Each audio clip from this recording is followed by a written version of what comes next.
Appraisal Board of Realtors. We'd like to welcome you to our fourth monthly seminar this month, focusing on the appraisal portion of our group. I would like to thank, first of all, our sponsor for the night, Regal Consulting and Michael LaFrancois, for sponsoring tonight's event.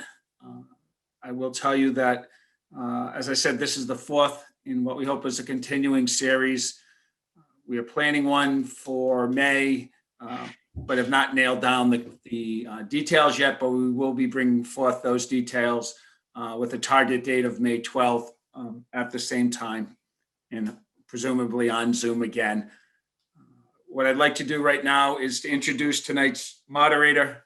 Tonight's moderator is Richard Berlinski, Principal of Rhode Island Properties and Equity Advisory Group. Richard is a 35-year veteran specializing in valuation, construction management, and land use. As a leader in the Rhode Island real estate industry, he has served the Rhode Island Association of Realtors as a member of the Board of Directors and Chairman of the Education Committee.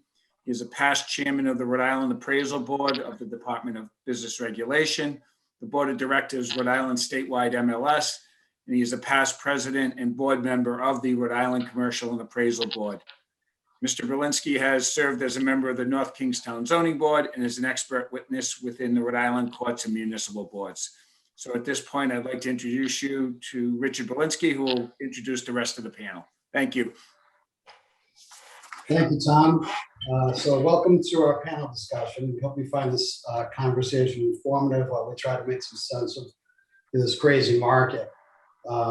Never in my wildest dream did I ever think a pandemic would actually help increase values and have a shortage in sales. It's absolutely nuts. But this is our first time we're doing this in person, which is nice. We're kind of easing up the restrictions a little bit. It's going to be more of a conversation than the PowerPoint presentations we've done in the past. So we're going to welcome any questions, and you can ask them through the Zoom chat feature. I'm sure you're all familiar with that at this point. And I'd like to start off by introducing our panelists. So first we have Susan Kelly. Susan is president and founder of Appraisal Solutions in Phoenix Real Estate. Appraisal Solutions was launched in 2008 as a mid-market appraisal firm servicing the residential mortgage market in Northern Rhode Island. Since that time, Ms. Kelly has grown the firm to represent nearly every money lending institution and residential mortgage market participant throughout the entire state and southern Massachusetts. Ms. Kelly also currently serves on numerous boards and industry organizations, in addition to being very active in the community, civics, theatrics, and educational groups. She most recently served as president of the Rotary Chapter after successfully launching an interactive program which focused on high school students. So Susan will be representing the residential side of appraising. And next we have Zach Durkin, who will be focusing on the commercial. Zach Durkin is a certified general appraiser who has worked on a wide range of properties types throughout the state and area. He began his appraisal career in New York City before relocating back to his home state of Rhode Island. He now works for Peter Scotty and Associates. He's been here for 5 years. Zach is a candidate for designation with the Appraisal Institute and is a board member of the Rhode Island Commercial Appraisal Board of Realtors, our RICABOR. So, Susan, would you like to lead us in the Pledge of Allegiance? Oh, absolutely. No, I didn't know that we were going to do that. Okay. All right, let's start off with residential. Susan, how's the pandemic affected the appraisal industry as far as your inspections go, finding data? You know, what's changed in the processes that you've seen on a day-to-day basis? All right, Richard. First of all, thank you very much for having us here today. This is wonderful, and everyone that's joining us today as well. And this is a great opportunity for us to share what is happening in our industry. And looking at what happened now for the pandemic, thinking about a year ago and the challenges that we were facing a year ago are very different than the challenges we're facing right now. As we look at a year ago, we were concerned about what was even going to happen in the market. How are we going to prevail moving forward? We were very concerned. We had never seen a type of pandemic not alone in our country, but nationwide.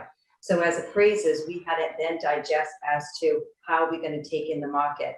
And our job did not stop. There was not one day that there was a lender that was not calling us to move on. So like anyone else, we were dealing with the same dilemmas as to how we're going to move forward.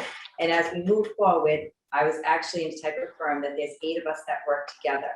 So dealing together, listening to what the state is telling us, the precautions that we had to take, that's the direction we were going in. Obviously, we had 2 things going on. How are we going to interpret the market at that time? At that point, we would have no idea what type of stimulus money that would be coming into the market at that time. We were only looking at the facts that were in front of us. At that point, we would have lenders that were postponing closings. Things that were going pending were no longer going pending. At that point, we had people losing their jobs. Other people were actually increasing their salaries. So things were changing. What we normally would look at consistent data that started going like more or less a little bit of a roller coaster for us. And up to this point, we're still dealing with that as right now. So when Richard's asking what the effects of the pandemic has had, they've had numerous different effects for us. When we look at March of 2020 versus March of 2021. So when we looked at going back, the unknown, and now we're looking at, okay, we still go into a house with a mask on, we're still taking certain precautions, but now the pandemic is having an effect on, there was a shift in the market. The demands had changed. What people might have thought they wanted to live in the city, they might have been going more to the residential areas. They might have been looking in for a larger home. So we as appraisers were shifting as well to the demands that we were seeing in the market. So what we're looking at how we were appraising the value. That was one of the things. So as we're looking at this now and we're seeing, okay, how do we move forward? And in terms of the value, we're kind of analyzing individual areas. And what's happening now is seeing that there has been an influx of stimulus money into the market. We have buyers out there, and then we have less demand in the market. So the impact of the COVID on us has been for us kind of from day one, the values have been increasing, but they have leveled off in certain areas. We have less inventory than we had a year ago. We do have more buyers out there at this point. So we're kind of dealing with a day-to-day change of what's happening. So that's kind of a summary of what we're dealing with in the residential world. And see, Zach, you're worried about filling up the time. Okay. I don't know how to follow. So with the increase in sales prices, we're just seeing like crazy addendums in the purchase and sales agreement. People say they'll pay $30,000 cash over appraised value. Bidding wars first day. People writing love letters about how they're going to be the best candidate to buy the home. We'll buy your kids a new puppy when you move into your new house. How are you dealing with all that? Like how's the cash out of pocket affecting the appraisal? Okay, so I'm strictly speaking of my residential world right now. So what we're dealing with that as, we understand what's happening. And as appraisers, I know many people will say that we're always looking over our shoulder. But the communication that when we go into a job that's given to us, if it's from the homeowner, if it's from the realtor, if it's from the lender, that is the most important thing. Like Richard said, that there's multiple offers out there. So as the appraiser goes in, multiple offers is very important for us to see, because if you look at the market value and what's, as appraisers and what we base our opinion on is what market reaction is. So if we have one buyer that wants to spend $50,000 over, but then if we have 3 buyers, well then as an appraiser, we can put that in our report.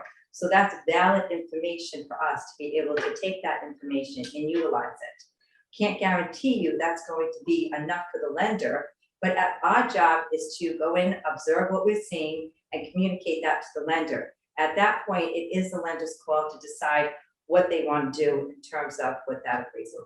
So are you finding, in my firm, we're finding a lot of appraisals just are not even coming close to sales prices. Are you having that same problem? Yes, we do. And we have definitely certain things in place that ask for a reconsideration of value. And I think a lot of people have been taking advantage of that. We definitely embrace that. but we do ask for the loan originators as well as the realtors to work along with us on that. You know, we're not just looking for a CMA to come along to us and say, okay, we're disputing the value. We're actually really looking at this to say, you know what, this comp would have been a better comp, and explain to us why maybe we should have used that versus something else that maybe we used a sale that we didn't know a history that you might have known about, a distressed sale. All of that information is so helpful to us as appraisers to us make the final opinion of value. So Zach, now on the flip side, the pandemic's had a devastating effect on certain aspects of the commercial market. Retail has the Amazon effect, office space, they're pretty much empty with the lockdown and people working remotely. Then on the other side of that, you've got industrial is booming. There's a shortage of warehouse space with online orders. Can you tell us how it's really affected the commercial? Yeah, the commercial market, it's really kind of segmented, and it really depends on which market you're talking about. As you said, the office markets, they were already struggling really to begin with. They started recovering, and we saw rental rates rising year over year, and we saw vacancy trending down. And now, in the course of a month, about 50% of office workers started working from home, and they no longer needed that space anymore. And as restrictions are lifting up, they might not come back. I mean, personally, I started working from home. I don't know if I'm going to come to the office as much, and I think we're going to see that more and more with office users, where these office users might start leasing space and actually occupy less square foot per employee. But when you go in there and look around, you might just not see as many employees, because a fraction of those will be working from home, working remotely, or some other kind of work scenario that I think is going to change. And that was already the case to begin with before with telecommuting and everything, but it kind of just kicked that trend into gear and maybe advanced in another 5 years.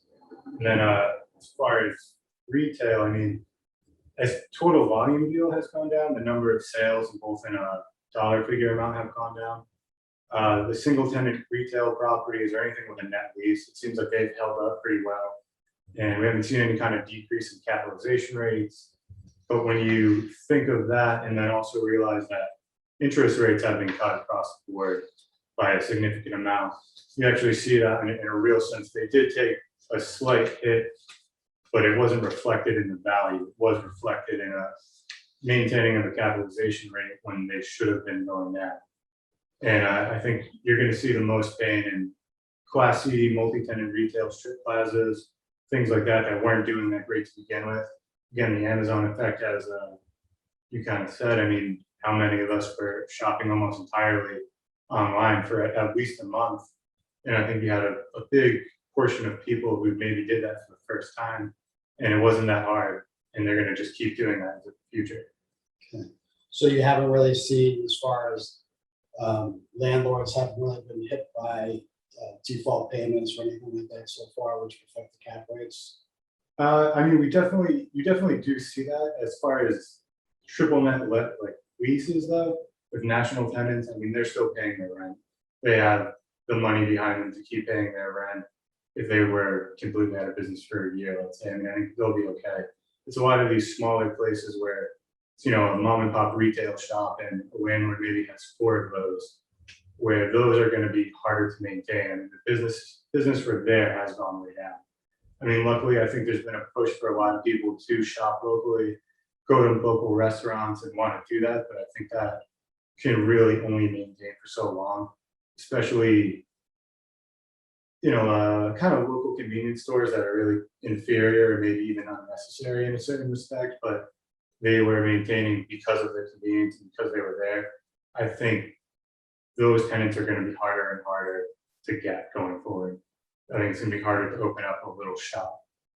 So do you think there's going to be any fallout in the future? I'm spacing out the word, but when the banks start taking action on landlords who did go into a freeze period, default is another word I'm looking for. When they call the notes, do you see a big increase in foreclosed properties or assets in trouble? I mean, I think that's really going to be dependent on when those people either refinance to purchase the property. I mean, if a lot of the times when you look around, a lot of these smaller retail plazas have been under the same ownership for a significant period of time, so they're not under the same mortgage constraints, so I don't think it will be incredibly pronounced, but I think it will still be there. Again, I'm thinking of kind of the 10,000 square feet and under multi-tenant retail plazas. I think the vacancies in those are going to be significant, and they're going to be harder and harder to fill, especially as there's just almost less of a need for these stores. And I think when they do get filled, they'll probably be more for kind of creative uses or things that just you can't do online anymore. You can't go to a karate studio online. And they tried briefly during the pandemic. I'm sure there are some kids out there who took online karate classes, but I think they're going to want to go back. Sure.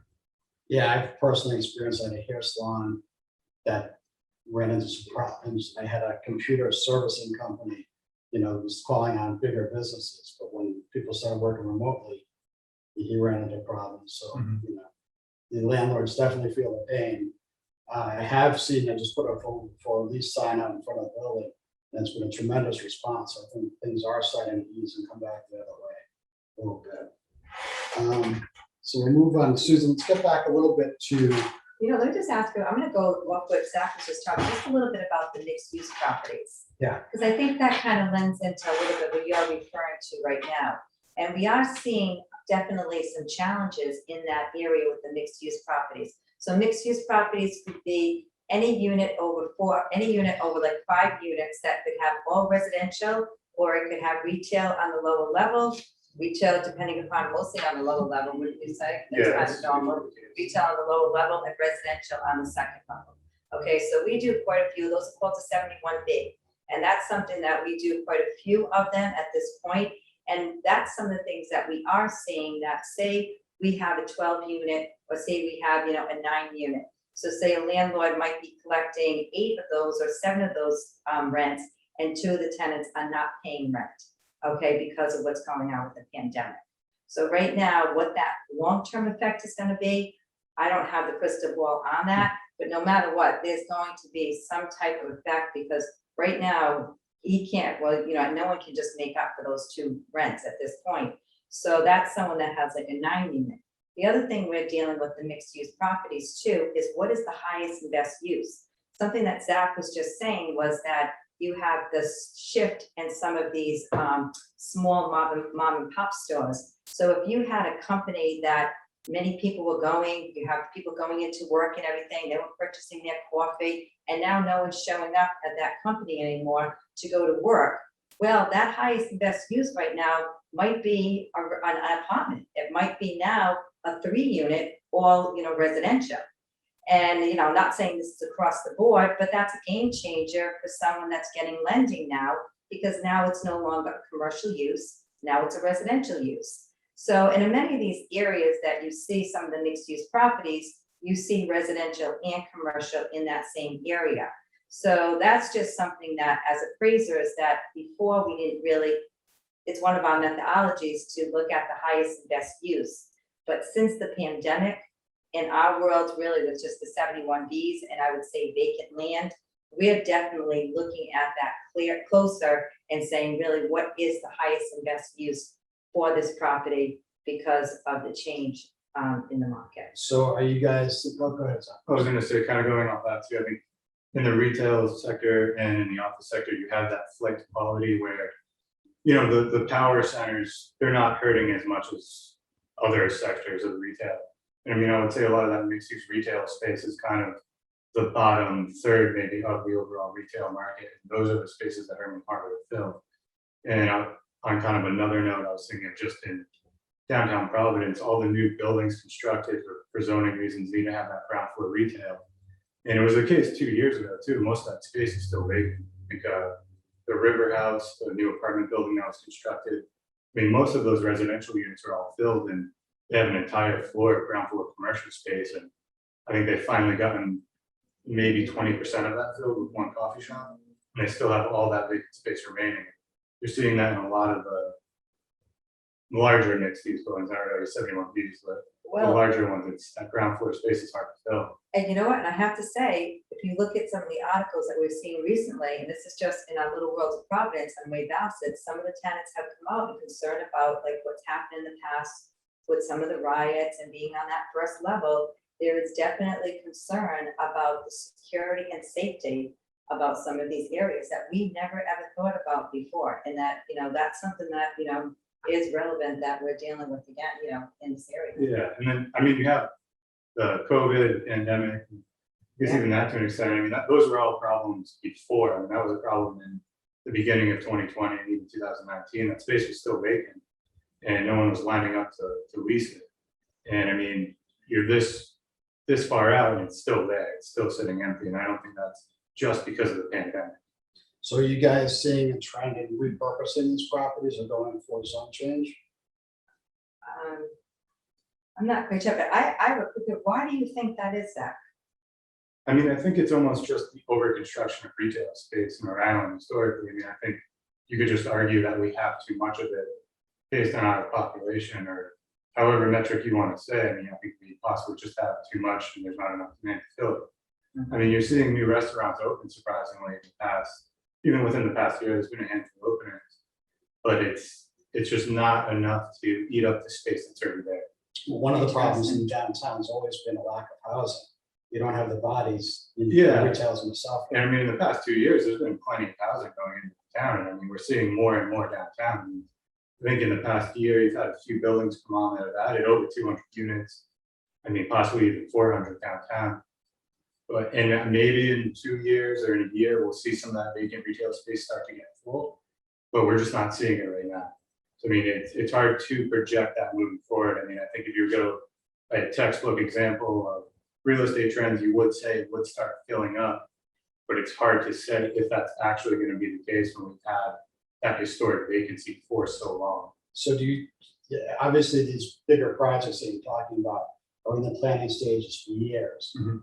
So do you think that's a cause of the market shifting? Because when these guys were doing their pro formas 5-8 years ago, Yeah, I mean, no one specifically, would borrow the money if the performer didn't say that the space was going to be filled. I mean, specifically in the downtown Providence area, it's just a zoning requirement for them to have that commercial space.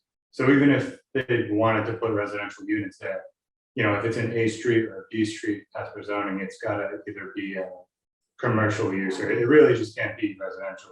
So I mean, they could have opened it up to, a gym unit for the building itself or some kind of amenities, but it couldn't have been residential. So I think they decided to create some space that they could lease, ideally, hopefully, to generate extra income. And it just hasn't been absorbed. And I think the residential portion of the project is just enough to cover that. Gotcha. Okay, Susan, let's go back a little bit to the increase in market value of the properties. We've had this discussion a number of times, and both of us have been speaking with other Yes, residential appraisers about timeline adjustments. yes. There's mixed reviews on whether to do them, whether not to. We have difference of opinion. I looked at some stats this morning, and I just personally don't think the data pool is. So big why enough. don't we explain the timeline adjustments? If you want to do it, all right, so when we talk about timeline adjustments with market condition adjustments, so you hear appraisers discuss that, okay? And what we talk about is there's no rhyme, there's no set way to an appraiser that this is how you have to do your timeline adjustments, okay? As an appraiser, we at this point kind of look at the data. We can look at the data going back 3 months. You can look at the data going back a year. You can look at the data going back 5 years. At that point, as an appraiser, you make an analytical decision if you feel that the information in front of you warrants an increase in the data. Some people feel that, okay, the MLS is saying that, the city of Cranston is increasing. So that means appraisers should automatically increase their comps. That's not really the way it works. So it's more, there's more information that goes into it, as well as there's different ways of doing your timeline adjustments. Some people will take it across the board of what individual towns are doing. Some appraisers will look at it as what's happening within a 1 mile radius. So it is definitely a difference of opinion. So it's definitely a very hot subject between appraisers. I know, my own appraisers, there's 8 of us, and it's a hot subject. So Richard and I definitely have 2 different ways of maybe kind of different opinions of sometimes looking at different data that comes forward, but just kind of like, how do you interpret it? So Right, so here's some data that I pulled up this morning. So a healthy market in Rhode Island has over 5,000 properties, combined with single families, multis, and condos. Right now, as of today, we're at 1,168 total. So the demand is just, and the supply is just not even close to being what a healthy market in Rhode Island is. So the median price change statewide from 2019 to 20 is not enough data yet from the first quarter of 2021, but we're up price-wise 12.25%. Now, you can make the argument that Rhode Island's so small, that should be the number that you use for a timeline adjustment. But if you really drill down on all the data, it's all over the place. And the question is it relevant for a timeline adjustment? I've looked at, I went through the 5 counties, and if you look at like Newport, you've got Tiverton and Little Compton. There are always so few sales in those 2 towns that you have to cross the border to develop a market. You may get lucky and get 3 or 4 counties one town. It's very typical to cross the line. So you've got percent change in housing stock. Tiverton's down 8.6%. Little Compton's up 29%. Right. So what does that data tell you? It's kind of all over the place. You've got Warren, Bristol, same school system, basically the same town. You've got Warren down 8%. You've got Bristol up 19%. You look at Woonsocket, Pawtucket. Pawtucket is up 5.4%. I'm sorry, Pawtucket's on Falls, which is basically the same city as far as I'm concerned. So you got Pawtucket 5.4%, Central Falls up 87.5%. Charleston, Westerly, Charleston minus 22%, Westerly up 5.7%. Coventry, West Greenwich, same market, right? Regional schools, no, that's actually West Greenwich, different school system. You got Coventry up 4%, West Greenwich down 12%. Sales prices, which is more indicative of what we're looking at, pretty much up across the board, but Tiverton, Little Compton, Tiverton up 7%, Little Compton up 41%. So what timeline adjustment, and there's a huge disparity. What's the timeline adjustment? You can't tell me that there's really a difference between the Little Compton market and the Tiverton market. You're drawing from the same pool of data to get your comps. So what do you use? Do you use strictly 7% or do you go 41%? So that's why. So what Rich is saying here, like, so what he's saying is that the different information that's coming at us, okay, it contradicts itself, okay? So no matter what, as appraisers, anything that we put in our report, we have to be able to support it, okay? So if we're gonna do a line adjustment, a market condition adjustment, we have to be able to support it, not just in one fashion, but maybe in 2 or 3 different multiple fashions. Because like Richard just said, the data set pool is so small and sometimes it contradicts themselves. So we've seen now, if you even look at the number of units, the number of sales, like Richard said, are up, but doesn't mean that necessarily the number of units are up. So even when we look at the number of sales that are happening, so it's interesting, when we went back like 10 years and comparing to 10 years of what we have right now. And that's what, as appraisers, we actually do. And we kind of maintain this information so then we sit down and we come up with an analysis. The other thing we try to do is to utilize the most current comparables, okay? The ones that obviously sold the soonest, the most current sales, and the ones that are the most comparable to ours. One myth that I think people, might have had in the past with appraisers is that if you are selling a ranch or if your home is a ranch or a colonial, we only use ranch and colonials. That's not true, okay? That is something that's the old school. If you're in an area and I'm appraising a colonial and there's a cape next door, yes, I'm using that cape.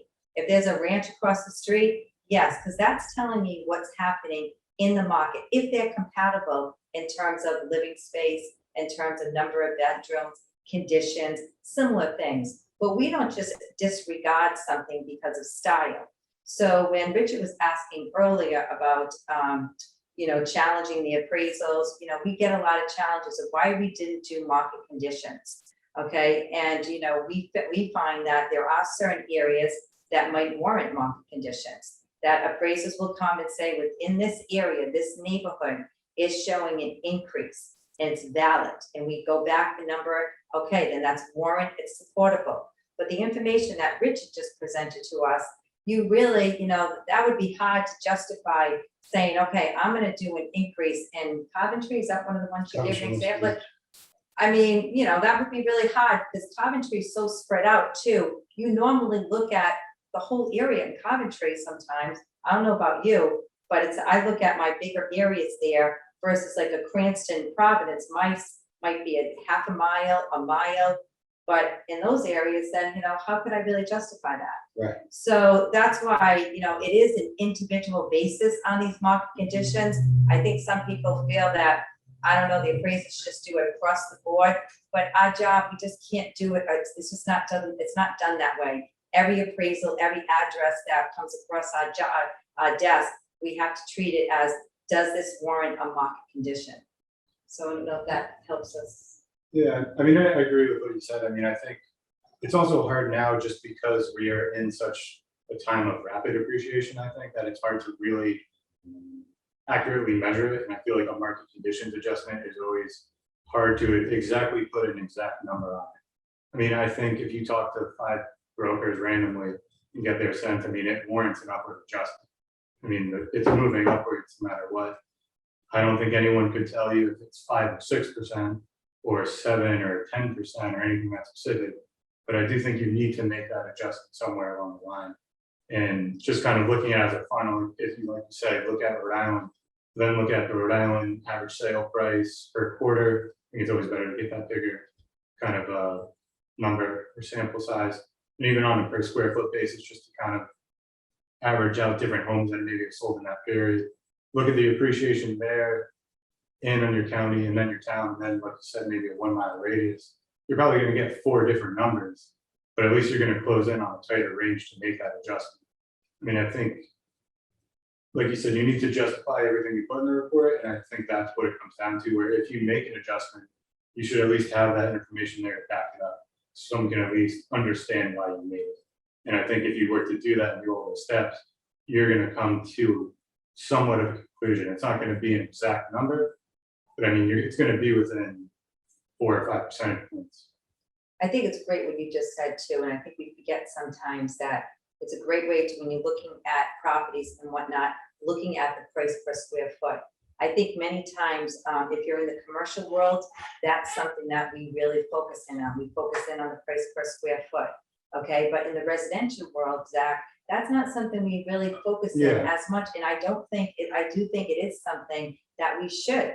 That's something that should be more of like bring it into the equation, because that's very important to us. Because if you go into an area and you're looking in like, the area of Cumberland, and what's the average price per square foot? So as the appraiser, it kind of gives us that idea. If I'm running price per square foot between 200 and 220, and I have one that comes in about 280, all right, I'm kind of saying what's going on here, so it kind of gives us just another area to say, okay, what's my range here? And even when we're doing multifamilies, we might look at price per room. That's something we do as well.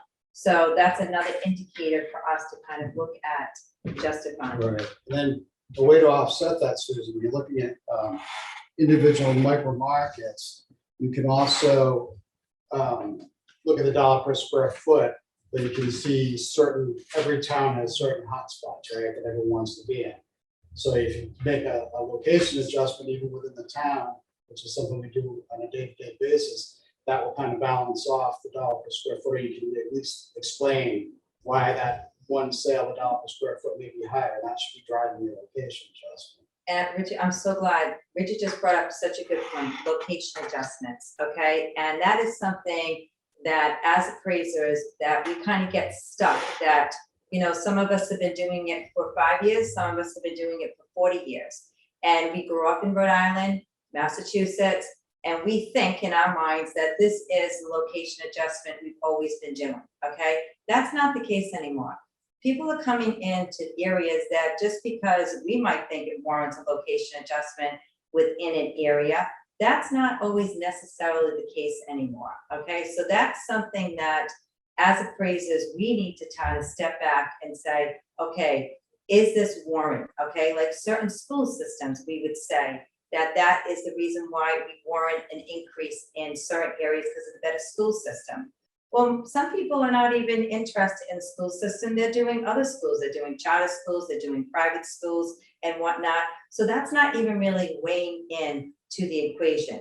So when we look at location adjustments, as appraisers, that is an area that we're re-looking at in general, because we have an influx of new people coming into Rhode Island that, you know, they're not coming in and they're not looking at one area and saying, oh no, that area, they're looking at the whole area of, say, you know, North Kingston, the whole area of North Kingston, they might consider, or the whole area of Lincoln, or, you know, so that's that's just another area with the pandemic, based on the shift of people wanting to move to bigger homes, more space.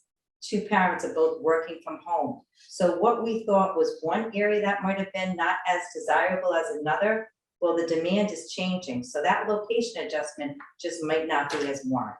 So you just brought up another good point is people fleeing the cities and coming back to the suburbs. You know, we saw the reverse trend recently where people wanted to be, you know, more urban settings. You know, the loft, Zach lives in a loft, you know, the younger generation tend to want the buzz of the city.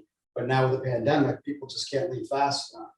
And they're settling in places like Newport, Little Compton, just make the prices are just stupid, you know, just basically how much do you want? They're opening up their wallets because what they see as what we see as a high price in Rhode Island, to them, it's like taking candy from a baby. Mhm. When they're moving out of Manhattan, these prices are just like so low to them, they don't care. So it's almost a false market because it's just insane pricing. Do you see, or where do you see the commercial? So if there's an apartment building in New York City, or even more importantly, the office space, what's going to happen to all those vacancies? It's a great time for people to buy if you've got deep pockets and a lot of time. But what do you see happening to those properties? I mean, I do think that's kind of one of those crystal ball questions where you're trying to project 2 years out and you're basically asking, are those people going to come back? And I mean, I think some of those people are. It's just a question of how many will actually do it and when will they do it. I mean, I think Providence hasn't been as affected as, say, Boston, because, I mean, realistically, Providence is kind of a small town in a way compared to a Boston or a New York or something like that. I mean, it's, you know, you can drive through the center of the city no matter the time of day, and you might get a little bit of traffic for a round, but it's not like that. So I don't think you're seeing really price increases as far as residences go down in Rhode Island, or I'm sorry, in Providence that much. You are seeing it in the office prices more, where I think the suburban office market will recover to a better extent than the downtown Providence market. But I mean, as far as the residential space downtown, even the apartment buildings, their occupancy hasn't been hit that badly. What about on a broader scale, say New York or Boston? What do you think those landlords are going to do with those properties? As far as office or multifamily or just I'd say office. Let's go with office. I mean, I would think the office might actually start to get repurposed to an extent to more multifamily where possible. I mean, some of those buildings, it's going to be hard because of the floor templates on a modern office building makes it a little hard to convert it to a residential use. I mean, luckily they're in New York and the prices will absorb that, and I think they'll be all set. I mean, you could see kind of possibly residential prices in a place like New York or something like that going down slightly. I mean, you did have a lot of people move out, especially people on higher, so it might actually become more affordable. Then that might kind of, you know, over like a longer term period, kind of result in maybe some additional retail spaces. You just might have more bodies there actually living there instead of commuting in for just work. So I think it could reshape that aspect. I mean, part of it too is, like I said, so many people have been working from home. They just got an extra 2 hours in their day. Right. You know, they don't have to commute anymore. And if you've commuted in and out for an hour in and hour out, I mean, that's a lot of extra time that you're now living away. So I mean, they might want to either work from home or just live closer to home. And so if you have those conversions, you have more residential space moving there, because you probably won't need as much office space moving forward. I mean, it's gonna be tough for them, but I think they will be upset.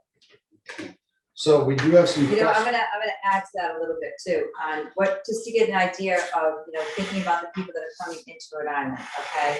And just doing a little bit of what's happening in Block Island, okay? So that's an area that's getting hit. They went through, in 6 months, over 2 years of inventory, okay? Majority of people that were coming into Block Island are purchasing in cash, and they're from out of state, okay? At that point, some of them had a summer home there. Now they decided to go to stay there full year. You see that in areas like Tiverton, Little Compton, okay? And you said asking about how long do we think that's gonna last, okay? So now these prices have got driven up. Many of those are cash deals, okay?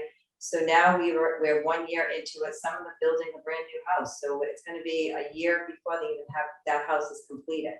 Okay, so now it's 1 year, 2 years. At this point, I honestly feel once you start seeing New York start opening up, theaters start opening up, you can start travel to all the other countries. Think about it. We can't travel to any other island right now. So, I think in a couple of years, we could start seeing like, a little bit of a change of people that might have purchased these homes. Might take 5 years, but once they start realizing it, now they can work from home and they could actually be out of the United States. So I do think that this concept of working from home definitely has changed an effect on Rhode Island, but keeping people within the United States. But I do think this whole concept has not gone away. We got young kids now that are traveling with their parents. So I think that idea is going to continue, but I could see that going into other areas that provide oceanfront like we have. Like people have been coming to here because they really can't go to too many other places. So do you see that affecting, basically you're talking about an influx of out-of-state money? It has been. We've seen it. You look at the purchase and sales agreements, Right. the areas that we're looking at, if it's the Tiverton on the water, if it's a Little Compton, if it's the Block Island areas, if you look at, that's just our own little world that we're Right. seeing. Plus we got South Kingston, but those areas, I see a difference in like areas like Tiverton. There's been an increase for those, areas that an increased demand. So that's a problem, right? In a small place like Rhode Island, we have such a shortage. I gave the stats on how low the inventory is. Basically, people are buying money when they're buying property. They don't even care what the property is if they can find one, because interest rates are so low right now. They're just buying money because it's so cheap. It's cheap, yeah. Right. So do you see that there's going to be any kind of a change in our zoning laws to allow multi-generational living? Do you think like, because Hasidas or in-law apartments, I was on the North Kingston zoning board and I was talking to the current chairman, and he says they have no problem with relaxing the laws a little bit because of what's going on. Well, didn't we already change right now? I believe there's already a change with the in-law apartment now. Isn't there already? Well, it's never, I don't believe it ever changed. It's always on the books. There's But now you can actually, I really would have to check this one. I mean, I don't want to speak out of term on this, but I do believe there was something regarding the in-law change. So I'm not quite sure if that's Well, like buying it. by law, I believe they can't have it. So it's all going to Yes. come down to the lot square footage, the coverage of the lot, the setbacks and all of that. But I believe you're right. They did change where I believe they said all owners can have an in-law apartment. Yeah, But then it's going to be superseded by, do they have enough space to do it? okay. Yeah. So we are starting to get some questions in, which we encourage.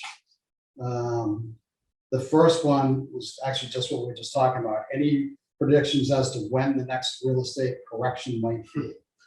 So I'll take it. You guys jump in. I mean, I think I'm getting paid much higher salary if I knew. I don't think anyone really knows. I mean, I think there's just too many uncertainties. I mean, this could go on for quite some time. I mean, There's no indicators to say it won't. The interest rates are low. We just had a great jobs report. yeah, I mean, money's getting pumped in. I mean, there's really no reason for it to just correct overnight. I mean, I think, you might have a decrease in the amount of people looking for houses now.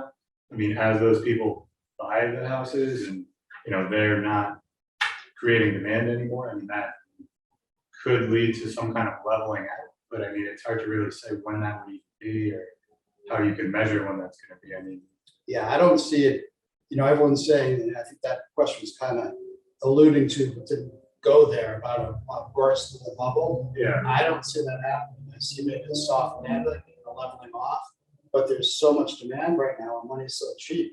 Who knows when that's going to happen? The question is, the builders, they can't build the houses fast enough. They can't get the materials. The lumber and material prices are through the roof. Friends of mine are putting in escalation clauses in all their purchase and sales agreements because they don't know where the end price of the product's going to be. So it's a problem because there's not a lot of available land in Rhode Island. And the land that is available is just crazy prices where the margins for the builders just aren't there. yeah. And then you have those extended approval processes and things like that. I was talking to someone today, and even if you can find some land where you could do a development on there, you don't know how long you're going to have to hold that land until you can actually start constructing the road and subdivide it. You're going to have to go through the planning process and all of that. And I mean, sometimes it takes like 4 years. So I mean, you just have such an extended period before you can actually get more supply in the pipeline. And I mean, the demand now is warranting it, but it's hard to transfer that demand to actual product because you have such a big lag time. And I think that's why we're seeing that kind of burst in price right now. And I mean, one thing to consider too is I think just the intrinsic value of a home has gone up the past year. I mean, you're spending so much more time at home, it's just more valuable to you. Right. You're looking at it every day, you're in it every day, it's more valuable. So that's Zach's talking about intrinsic value versus market value. Yeah, and I mean, who knows how much that's really going to hold as people do start going back out. I mean, maybe people won't want to spend that much money on a house anymore since they're going to be commuting and not working at home. But I don't think it's going to be this big shift or this big like snap of a finger moment. I think it's going to lead to a stabilization. Well, that's it. And you brought up another good point where, your generation, I'm finding, I'm a little bit older than you. You chose loft living in the city. A lot of younger guys that I know, they don't want material things. They don't want to be tied down. So they'd rather rent than own at this point because they want to be able to get on a plane and go wherever when they want. Their kids are the same way, right? So, how does a generational thing come into effect? I mean, I think you're kind of seeing that. I mean, the pandemic masked it to an extent because even I wanted a yard. We started kind of looking around for a house, looking for just a small yard in a similar area, but can't find it to the pricing and everything. But I mean, I guess it's really hard to say what it's going to be because of that. But I mean, I do think you're going to see more smaller houses. I don't think there's going to be the focus on bigger single family houses and developments and the McMansions that were constructed within the past 10 years or 10 years ago. I think you are going to see more tighter kind of conservation style developments that you'll see in some towns where you have the smaller lot sizes and then maybe you have a larger common area, open field space or something like that. We can only hope. I've been off the North Kingstown's only board for 7 years at this point. Plus, he's talking about cluster development, and that was a new concept back then that our town embraced heavily. It's finally coming around. I mean, it's increased density with the open space or less infrastructure, so it's easier for the developers to build it, keeps their costs low, just better all the way around. It's better for the environment, it's better for the developer. I think a lot of the times that approval process will take a little bit longer though, because you need those special approvals, you need to have the town look over them. So again, it extends that process. Right. It extends the difficulty and the legal fees of going through it. Well, the whole approval process is a whole other panel discussion, and it's just insane. And there should be, one requirement for the whole state, as far as I'm concerned. They should have one set of zoning and planning regulations. I mean, 39 police chiefs, 39 I know that. assessors, assistants say. Okay, so going back to correcting the market and thinking about, prior to COVID, we were actually thinking that there was going to be correction prior to COVID, based on history, the way that, the market, numbers had been going up, some, economists prior to COVID had predicted the market to kind of correct itself going back really a year ago. If you really look at some of the predictions that came forward. Prior to COVID too, what was going on is you saw a lot of rehabs going on. Okay, you saw a lot of areas that what Richard was saying, that we did have a limited amount of inventory. People were getting priced out of the market. The incomes were not supporting some of the prices of the homes. So you saw a lot of rehabs going on. And now what we're dealing with is because of the issues with the materials and everything. And we're seeing kind of that's been put on hold as well.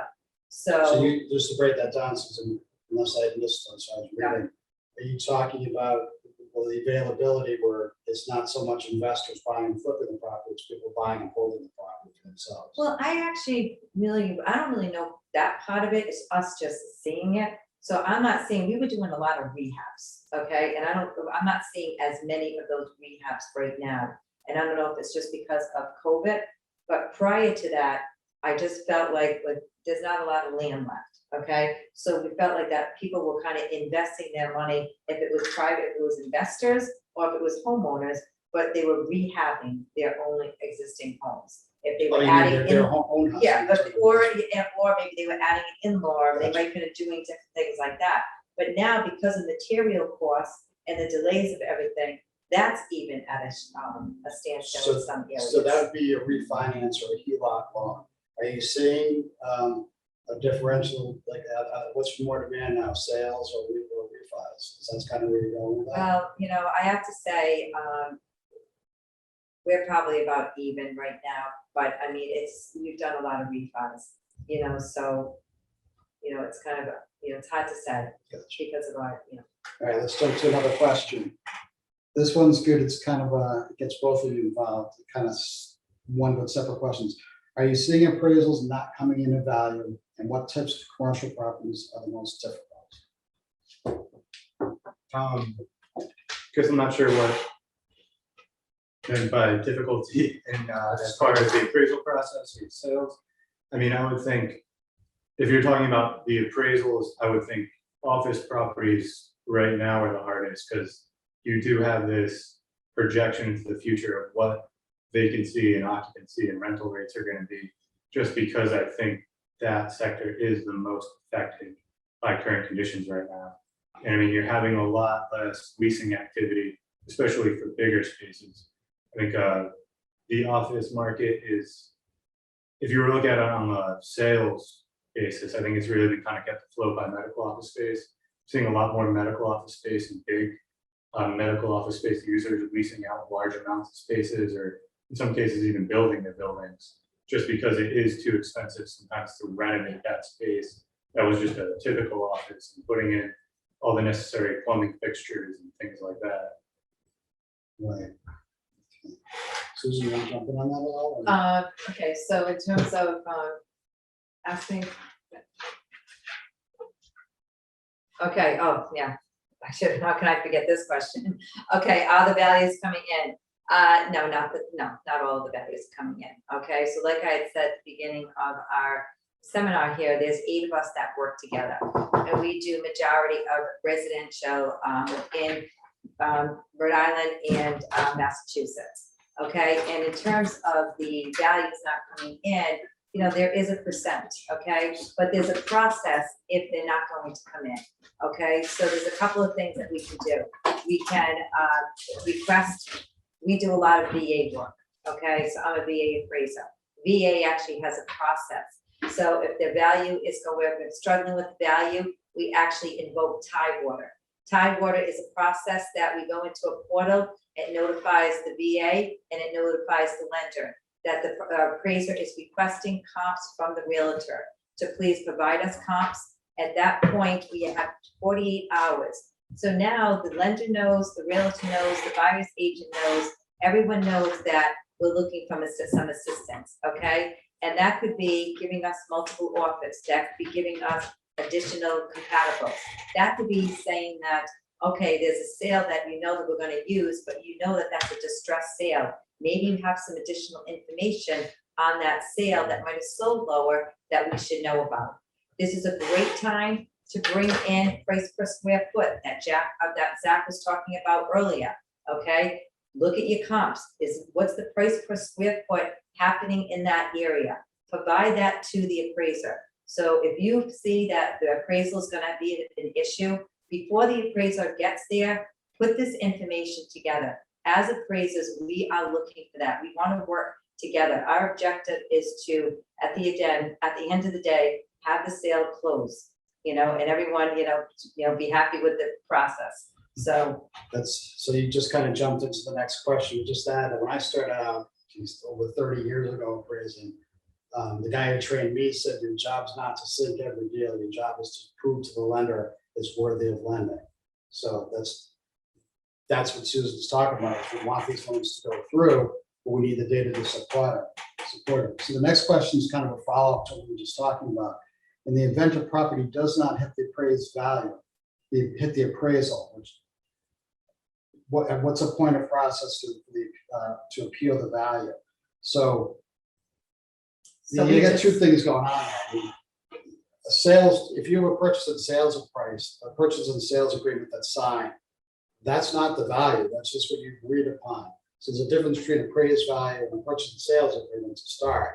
You want to talk about the appeal process? yeah, the appeal process is depending upon what your lender is. Okay, every lender has a different process. Okay, and what I would do is if it's a homeowner, a realtor, whoever's appealing the process. Okay, so if it's a lender, you call your loan originator. Okay, if it's a realtor, provide comps. Okay, so you notify them that you'd like a reconsideration of value.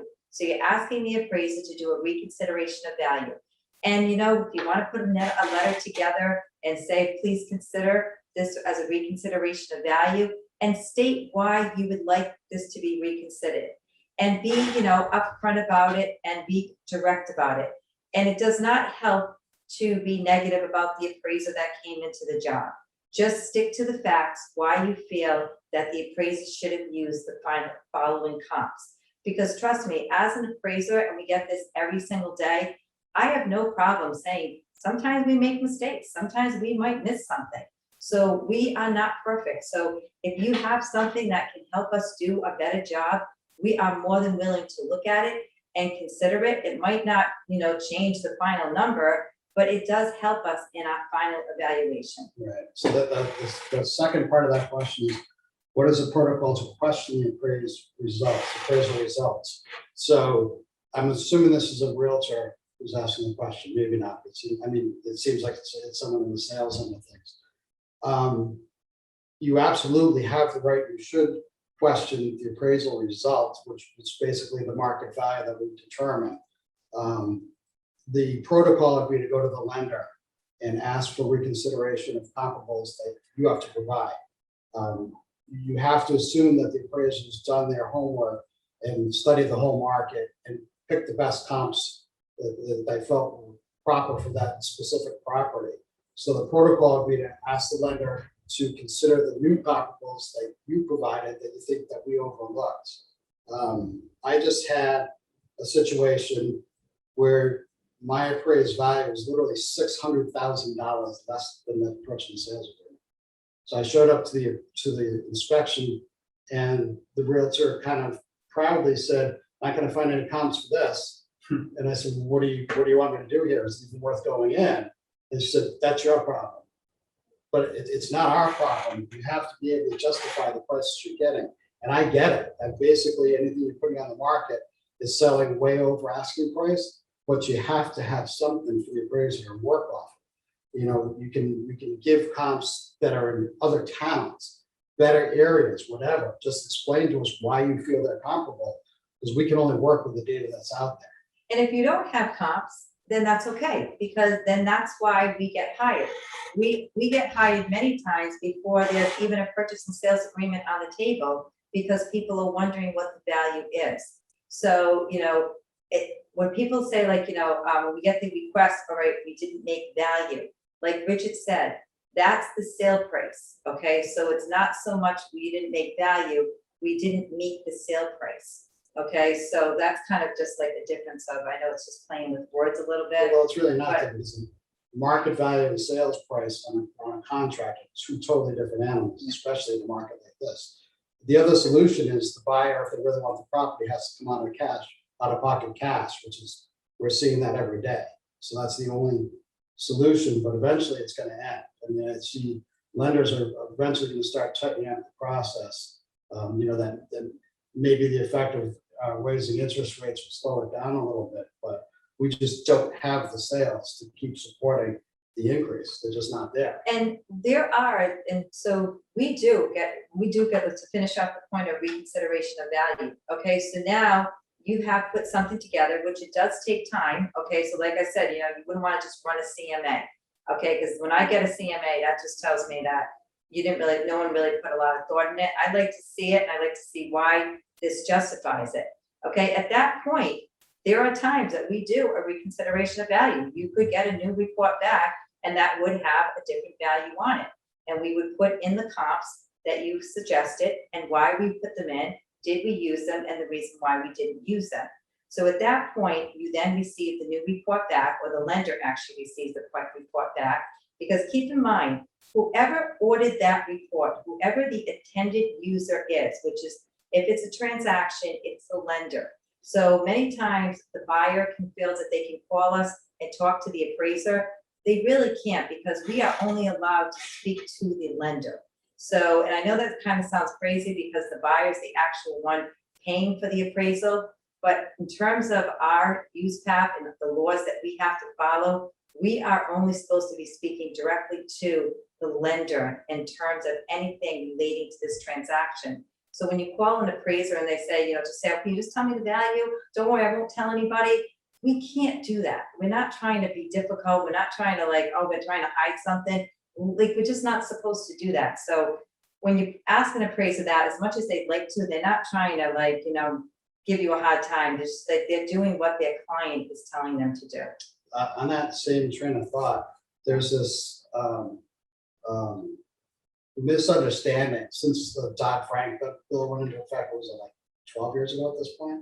Something like 10, 12 years, that realtors are not allowed to speak to the appraisers. They're not supposed to discuss any kind of comparables or market conditions or anything like that. That's patently false. It's your job to talk to the appraiser. The appraiser's not supposed to talk to the loan originators, because that's where the problems come in. But as far as realtors go, I've had recently, people saying, will you take comps from me, like almost on the slide. It's your job to give us comps. You need to support the contract that you're putting forth. If you're not doing your market research before we get there, you're not doing the sellers, you're doing them an injustice. And I can't tell you, it's like every day, realtors, and we're all realtors, we're all brokers as well. Realtors are giving me sales that absolutely tank their deals. It's like, if you give a comp, expect it to be used in the appraisal, and then don't be upset that the value is not there. You have to understand the data you're supplying, and you have to understand where your number's coming from. Just because a buyer is willing to pay a price doesn't mean they're going to get financing.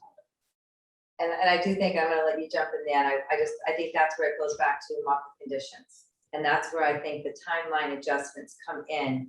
And I just hope that earlier in our seminar here, talking about timeline adjustments, that we made it a little clearer as why, like, if you might give a comp that's 9 months old and the town's an increasing of 12%, and you calculate it out, and you're saying, well, okay, well, you can still use this comp, but just so you have a better understanding, like now everyone has I don't know, maybe a better understanding of how we calculate our timeline adjustments. I was just going to say, with the commercial appraisals, I don't think we have as big of a issue with not coming in, just because we're not seeing the rapid appreciation.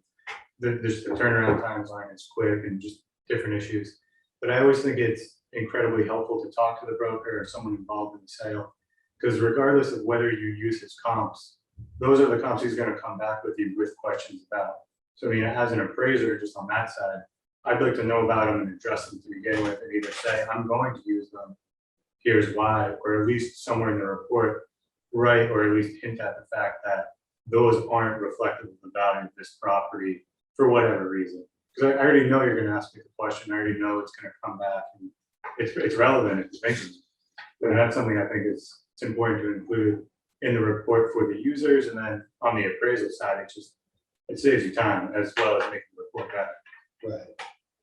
Okay, so I'm out of questions. Do you guys have anything? Well, else? anyway, one other thing I was gonna just go into is a little bit about new construction, okay? Because I know we talk to the builders quite often, and that's something that they, there might be a little disconnect between what's happening in the building prices, and as appraisers, we deal with new construction, okay? And Zach, I don't know how much new construction you're dealing with in the commercial world, but, we're lucky enough that we're seeing new construction. We might not be seeing as many of the 203Ks, the rehabs, but we're definitely seeing the, 203K, by the way, is an FHA program that they get rehab money to reinvest in the property. okay. So, and that's just a question that has been brought to our attention. And, it's not something that, talking to the Builders Association with it. And as we look at our compatibles, and once again, when we're looking at our sales, okay, as the prices have been rising over the number of years too, okay? So when you look at the number of the way the prices have been rising, and then you compare that to the way the prices of lumber, the prices of, different supplies and whatnot, not to say they're balancing out, but there is some type of balancing going on. A number of years ago, and I think it might have been 5 years ago, the prices were really going up with lumber, and I'm not quite sure the reason why, but we were not seeing the increase in the sales prices and the sales comparison. We were kind of like a little bit steady in the area. So it was definitely difficult, and I felt as an appraiser, definitely more difficult then to interpret the rising prices back then versus today, because we have the rising market at the same time. It definitely, we're able to support those rising costs with some of the builders that we're anticipating right now. That's a great point. I've been seeing the same thing.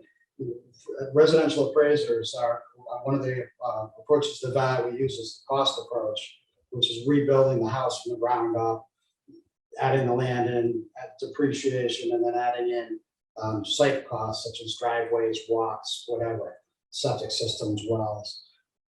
Our numbers really haven't changed that much in the past 10, 15 years, right? They've been pretty steady.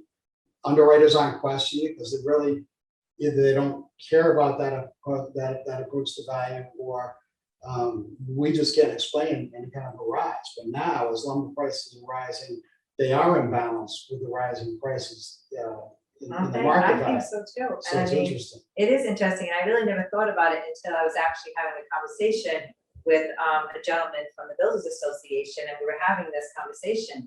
And I'm not saying it's a total wash, and I'm not saying that we can take in consideration the shortage or the delays and whatnot, but we're definitely in tune to it as appraisers, just like, another subject is the green efficiency. Once again, that's another area that we're in tune to, but we've been now 10 years into it, and we're still looking for supportable data on Right, those and that's areas. another great point. I had a property last week that the borrower made a big point of, and the lender actually called me out on it, that I didn't give any value to the solar panels on the roof. Well, two factors, went into my answer. First off, they were leased, so that doesn't add any value as far as I'm concerned to the property, because they can be repossessed at any time if they stop their payments. So they're really not owned by the owner. They don't transfer the property until they're paid off in full. So that's one thing. And second is, we can't make a line item adjustment for solar panels because there's not enough data in the marketplace to say a buyer will pay $5,000, $10,000 more for green product, a solar panel, whatever it may be. Have you guys come across any way to justify pricing? I don't do as much residential, but every time I see a comparable sale with a solar panel, I always try and ask them, just out of curiosity, did the buyer comment on the solar panels? Did they place any value on it? And a lot of the times, they don't place a whole lot of value on there. And even if the system is newer, I think because it is still so new and so unknown, a lot of people like it and they are happy to take it, but I don't know how much of a premium they're really willing to pay for it. Right. And I haven't seen anyone say I paid an extra $10,000 for that house because of the solar panels. And it saves you the utility costs. And I think people appreciate that and see it, but I don't think they value it on a dollar per dollar basis. And like you said, there just isn't enough of that information to make an across the board kind of an adjustment for it. I think eventually the data is gonna come from the suppliers, because we're just not seeing. I think they're already kind of seeing it. If you start Googling and looking around, you will see solar panels are a 5% increase in home values. And I think everyone with the solar panels has read that article too. And that's why they're surprised when you're not making That's, a yeah, $20,000 adjustment for their $25,000 solar. that's, you know, Remodeling Magazine always says you get 100% return on a garage door. Try proving that in the market. Yeah. You can say whatever you want, backing out a different story. And So- it just, and go back to solar panels, one of the reasons why anyone that has solar panels, I mean, it's not that we disregard them. It's just there's also a life expectancy as well. And there's other information, you know, the geothermals. I mean, if a home has a green certification, okay, so we go in and it actually we will give that home credit. There will be some type of like, we'll take that into consideration into the appraisal. But individual items, you know, a full house generator at this point, I will give a value to. That means that it's fully, that house never ever will lose electricity. That's something as an appraiser, I find that seems a little bit of a demand. I don't know, you could do that, but that's just like one of those things. But in terms of fully green, it would really have to be totally certified. So. All right, guys, well, this is what we do. We can talk for days on this. We might be losing the audience here. If you do have any questions, you can unmute yourself and call them right in. In the meantime, while we wait to see if any other questions come in, yeah, I'd like to thank Regal Consulting and Mike LaFrancois for sponsoring today's event. We'll give it another minute to see if anybody has any questions they want to raise. And thank you for joining us. This is our first appraisal panel, so this was a good one.